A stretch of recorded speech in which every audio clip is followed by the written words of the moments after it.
جماد بشر نبقاو في لويس انريكي.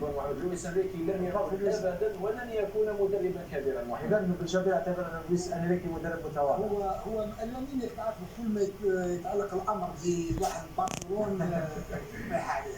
هو لما تشوف المقابله حقيقه انت قلت العملاق باريس سان جيرمان عملاق حقيقه الا في فرنسا. انا بالنسبه لي عملاق بالورق بالورق في فرنسا، لا في فرنسا اوكي، ولكن في اوروبا صعيب باش يكون عملاق.